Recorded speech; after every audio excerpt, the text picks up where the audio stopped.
Lovely mommies, welcome back to my channel happy preggy mommy. तो आज मैं what's in my hospital bag share करने वाली हूँ। कुछ दिन पहले आई थिंक मैंने एक पोस्ट डाली थी, उधर मैंने आप लोगों से पूछी भी थी कि क्या आप लोग देखना चाहोगे। तो काफ़ी सारे रिक्वेस्ट आए हुए थे और अभी मेरा 9 मंथ चल रहा है। तो I am going through 36 weeks of pregnancy. तो ऐसा माना जाता है जो 37 वीक है तो उसमें फुल टर्म बेबी डेवलप हो जाता है और डिलीवरी का जो चांस है वो भी हाई हो जाता है। तो अभी कुछ दिन से मैं क्रैम्पिंग्स फेस कर रही थी, मेंस्ट्रुअल पीरियड जैसा पेन फेस कर रही थी, जिसके ऊपर वीडियो मैं बना दूंगी। आप लोगों को सारे सिम्टम्स, कैसे क्या साइंस आता है डिलीवरी से पहले, मैं सब कुछ शेयर कर दूंगी। तो मैंने सोची यही राइट टाइम है, इसी टाइम पे बना दूँ, क्योंकि नेवर नो कि अगर मेरे को लेबर पेन स्टार्ट हो गया तो ये वीडियो पेंडिंग में रह जाएगा। तो इसीलिए हॉस्पिटल जाने से पहले what's in my hospital bag मैं आप लोगों के साथ तुरंत शेयर कर दूँ। और शेयर करने से पहले मैं कुछ बातें शेयर करना चाहती हूँ। वो है कि जो मैं ले रही हूँ, हो सकता है कि इतना सब कुछ आप लोगों को ज़रूरत ना हो। इवन ऐसे भी हो सकता है जो मैं ले रही हूँ इससे ज़्यादा भी चीज़ें आपकी ज़रूरत में हो। तो आप लोग अपने कंफर्ट जोन के हिसाब से चॉइस कर लेना क्या लेना है क्या नहीं लेना है। दूसरी बात ये है कि हॉस्पिटल टू हॉस्पिटल हर चीज़ वेरी करता है। कुछ हॉस्पिटल सब कुछ प्रोवाइड कर देते हैं तो उधर इतना सब कुछ ज़रूरत नहीं होता है। सिर्फ आई थिंक फ़ोन और चार्जर और थोड़ा बहुत जो भी रेगुलर चीज़ें होता है यूज़ का, तो उतना सा ले जाने से हो जाता है। और कुछ हॉस्पिटल ऐसा होता है कि जिधर बाहर से मतलब कुछ भी हॉस्पिटल से सप्लाई नहीं देते हैं, तो इन दैट केस घर से ही सब कुछ ले जाना पड़ता है। इन माय केस मैं जिस हॉस्पिटल के अंडर हूँ वो एक मिशनरी नर्सिंग होम है, तो उधर कुछ हद तक चीज़ें तो प्रोवाइड करेंगे, बट क्या करेंगे ना करेंगे मुझे कुछ नहीं पता, मुझे कुछ नहीं बोला गया है, कोई आइडिया भी नहीं है। बट इतना मुझे पता है कुछ सामान तो घर से ले जाना पड़ेगा। इसीलिए for being in the safe side मुझे जो जो लगा कि इम्पॉर्टेंट है मुझे लेनी चाहिए और रेगुलर यूज़ के लिए मुझे चाहिए होगा, क्योंकि मैं 5 डेज हॉस्पिटल में रहने वाली हूँ, चाहे मेरा सी सेक्शन हो चाहे मेरा नॉर्मल हो। तो मैंने वही सब चीज़ पैक किया है। तो आज एक बहुत ही रैंडम वीडियो के साथ मैं what's in my hospital bag में शेयर कर दूंगी, ताकि अगर आप भी डिलीवरी के लिए प्रिपेयर कर रहे हो अपने आप को तो एक छोटा मोटा आइडिया हो जाए कि मोटा मोटा क्या लेना होता है बैग में। तो सबसे पहले मैं आप लोगों के साथ मेरा हॉस्पिटल बैग शेयर करती हूँ, वो है ये वाला। ये काफ़ी बड़ा है, जैसे कि आप देख सकते हैं इतना बड़ा बैग है जो मैं लेके जाने वाली हूँ। तो इसमें सबसे पहले जो मैंने डाली है वो है एक टावल। सो टावल मैं बस एक ही ले रही हूँ। ये एक लेने का रीज़न यही है क्योंकि हॉस्पिटल में सुखाने के लिए जगह कम होता है और ये टावल जो उधर के सर्वेंट्स होते हैं, मेड्स होते हैं, उनसे करवाया जाता है यूजुअली हॉस्पिटल में। सबसे इम्पॉर्टेंट बात यह है कि हॉस्पिटल में धोया हुआ कपड़ा ही यूज़ करना पड़ता है, जितना मैंने सुनी है मेरे हॉस्पिटल में होता है, क्योंकि उसी हॉस्पिटल में मैं भी हुई थी, मेरे भाई मेरे बहन सारे उसी हॉस्पिटल में हम हुए थे। तो हॉस्पिटल में धोया हुआ कपड़ा फिर से यूज़ करना मेरे को थोड़ा सा अनहाइजीनिक लगता है और मेरे को कंफर्टेबल नहीं लगता है। तो इसीलिए मैं एक ही टॉवल ले जाऊँगी। जैसे ही इसको मैं यूज़ कर लूँगी तो उधर मेरा हस्बैंड जाएगा तो उसके थ्रू से मैं ये घर पे भेज दूँगी वॉश के लिए, और बाकी न्यू टॉवल जो मेरे घर पे पड़े हैं तो वो मेरा हस्बैंड उधर देकर आएंगे। तो इसी तरीके से मेरा हर रोज़ न्यू टॉवल मुझे मिल जाएगा और बैग में मैं एक ही रखूँगी जो यूज़ करने के बाद मैं दोबारा घर में भेज दूँगी। अगेन अगर आपके हॉस्पिटल से टावल प्रोवाइड कर रहे हैं, सब कुछ दे रहे हैं, तो आप इसको स्किप कर सकते हैं। But I am not sure कि मेरे हॉस्पिटल से मुझे टावल प्रोवाइड करेंगे कि नहीं, कितना यूज़ मैं कर पाऊँगी हॉस्पिटल का टावल। इसीलिए मैं पर्सनल यूज़ के लिए, मेरे एक अपना सेफ साइड में रहने के लिए मैं एक हल्का पतला यूज़ किया हुआ टावल ले रही हूँ, क्योंकि जो बिना यूज़ किया हुआ टावल होता है वो थोड़ा सा हर्श होता है स्किन पे, और ज़्यादा सॉफ्ट टावल से बॉडी के जो पानी है वो पोछा नहीं जाता है। And because this is the दिसंबर का महीना तो मुझे ठंड लग जाने की जो चांस है वो भी काफ़ी ज़्यादा है। तो इसीलिए मैं एक टॉवल रख रही हूँ सेफ साइड में रहने के लिए, और अगर हॉस्पिटल से मुझे अच्छी भली कंफर्टेबल टॉवल मिल जाए तो मैं उसको भी यूज़ कर लूँगी। ओके, सेकेंड मोस्ट इम्पॉर्टेंट चीज़ जो है वो है एक कॉम्ब, एक रबर बैंड और उसके साथ साथ एक क्लचर। सो आई थिंक कि ये तीनों होने से मेरा हो जाएगा, क्योंकि मैं ऐसे ना ब्रीफ टाइप के ब्रश यूज़ करती हूँ। मेरे बाल काफ़ी बड़े हैं और इसको लेके मैं काफ़ी ज़्यादा टेंशन में भी हूँ, क्योंकि मैं यूजुअली बालों में किसी को हाथ नहीं लगाने देती हूँ। तो बालों का केयर करना मतलब मेरे लिए काफ़ी बड़ी बात है, क्योंकि जैसे कि आप देख सकते हैं कि पूरा नीचे तक मेरा बाल बहुत ही ज़्यादा लंबा घना है। सो आई होप दैट कि हॉस्पिटल में जाके कोई प्रॉब्लम ना हो। तो मैं घर से छोटी बना के जाऊँगी, ब्रेड्स करके जाऊँगी। तो उधर पता नहीं किस हालत में मैं रहूँगी। तो ऑब्वियसली मुझे उधर जो मिडवाइफ है, नर्सेस है, मेड सर्वेंट है, उसके ऊपर डिपेंड करके अपना बाल कॉम्ब करना, ये सब करना पड़ेगा। अगर मेरी नॉर्मल डिलीवरी हुई तो मैं तुरंत बाद ही कर सकती हूँ सब कुछ, और अगर सी सेक्शन हुई तो पता नहीं एनेस्थेशिया के बाद कब मेरी सेंस आएगी, बाल खुल जाएगा, कैसे मैं क्या करूँगी। ऊपर से हाथ से में सलाइन भी चल सकता है। तो इसीलिए मैं सेफ साइड में रहने के लिए क्लचर भी ले लिया कि कैसे भी करके बाल को अगर कॉम्ब करना है, रखना है तो मैं रख पाऊँ, अदरवाइज मैं ब्रेड बना के सो मेरा इससे चल जाएगा। तो इस टाइप के जो रिबन होता है ना, तो ये जल्दी से ख़राब भी नहीं होता है, टूटने का भी चांस नहीं है, और एक से मेरा जो 5 डेज़ है वो चल जाएगा। मोरओवर डिलीवरी के बाद नहाने को बिल्कुल रिकमेंड नहीं करते हैं हॉस्पिटल वाले। तो मिडवाइफ आके आपको स्पॉन्ज कर देते हैं, आपको बॉडी वॉश कर देते हैं भीगे कपड़े से, टॉवल से। सो आई होप दैट बाल मुझे खोलने की ज़रूरत नहीं पड़ेगी, बाकी उस टाइम पे पता चलेगा। सो सेफ साइड में रहने के लिए so this are my recommendation. Third, मैं जो चीज़ आप लोगों के साथ शेयर करने वाली हूँ, हाँ मैं सीरियल वाइज शेयर नहीं कर रही हूँ, क्योंकि जो मेरे हाथ के सामने आ रहा है मैं वही उठा के दिखा रही हूँ आपको। वो है पैंटी। पैंटी लेना बहुत ही ज़्यादा ज़रूरी है। देखिए, अंडरवेयर तो आपको चाहिए ही होगी, और आप ट्राई करना कि एक साइज़ बड़ा, अगर आपको लार्ज हो तो एक्सेल लेने का, अगर आपको एक्सेल हो तो डबल एक्सेल लेने की ट्राई करना।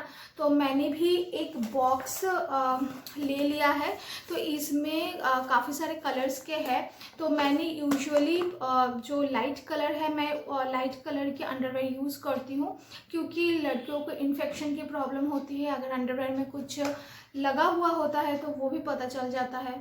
बट पोस्टपार्टम में यही प्रॉब्लम होता है कि ब्लीडिंग बहुत ज़्यादा हेवी होता है। सो नेवर नो कि उस टाइम पे किस टाइप की ब्लीडिंग होगी, लगने का चांस हो सकता है। तो जो भी पैंटीज है वो सारे ख़राब हो जाएंगे। तो इसीलिए मैं इन तीनों कलर्स को लिया है, थोड़ा सा डार्क, और मैंने एक साइज़ बड़ा लिया है। जैसे कि आप देख सकते हैं इधर लिखा ही है डबल एक्सेल। सो मेरा एक्सेल होता है, मैंने एक साइज़ बड़ा लिया, क्योंकि जैसे ही मैं पैड लगाऊंगी तो पैंट टाइट हो जाएगा। अगर नॉर्मल डिलीवरी होगा तो उधर स्टिचेस रहेगा, तो सूखने के लिए थोड़ा सा स्पेस ज़रूरी है। मैं आप लोगों को भी ये रिकमेंड करूँगी कि जिस साइज़ के पैंटी आप लोग यूज़ करते हो उससे थोड़ा सा ढीला पैंटी यूज़ करिए, क्योंकि उधर नॉर्मल डिलीवरी के बाद जो स्टिचेस भी लगता है उसका भी सूखना ज़रूरी है, क्योंकि उधर भी अगर अच्छे से हवा पास नहीं होगा, ब्रीथ नहीं कर पाएगा आपका स्किन, तो उधर स्वेलिंग हो सकता है। और स्टिचेस के ऊपर ऐसी जगह पे स्वेलिंग आता है तो टांके खुलने का चांसेस होता है, और स्टूल पास करने के बाद भी अनकंफर्टेबल लग सकता है। तो वैसे ही पोस्टपार्टम थोड़ा सा मेसी होता है।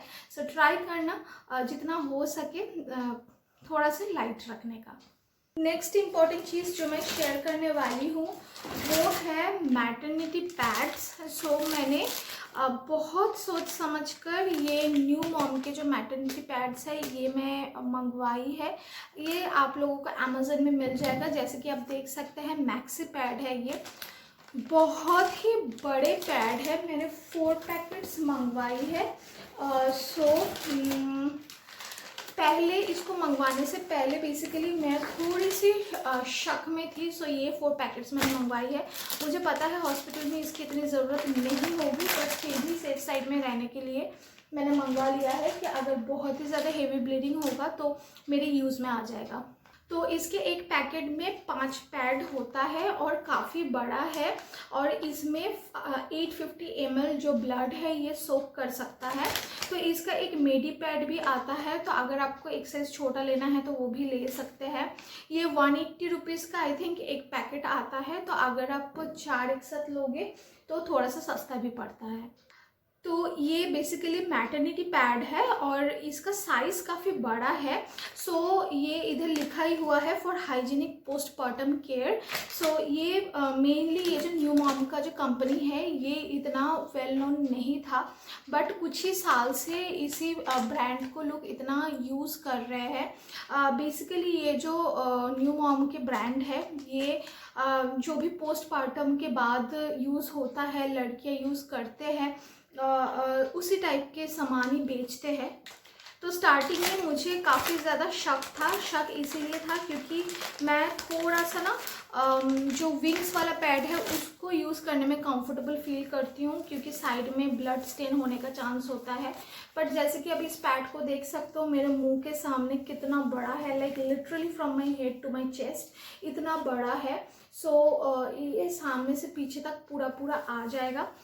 और इधर आपके साइड में ये डाइपर जैसा दिया हुआ होता है एंड इधर सिर्फ एक स्ट्रिप होता है, इसको उठा के आप लगा सकते हो। सो बेसिकली इस पैड को लेके मैं इस शक में थी कि साइड में नहीं लग जाएगा, स्टेन तो नहीं हो जाएगा, क्योंकि मैं विग्स के बिना यूज़ नहीं कर पाती हूँ, जो मैं बोल रही थी पहले भी।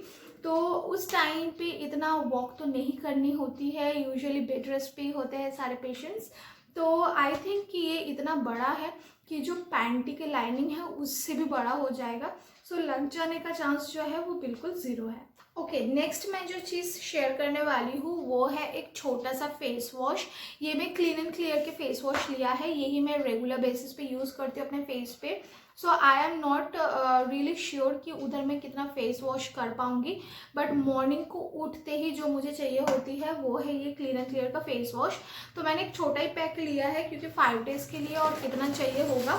सो अगर पॉसिबल हो पाया तो मैं उससे कर लूँगी।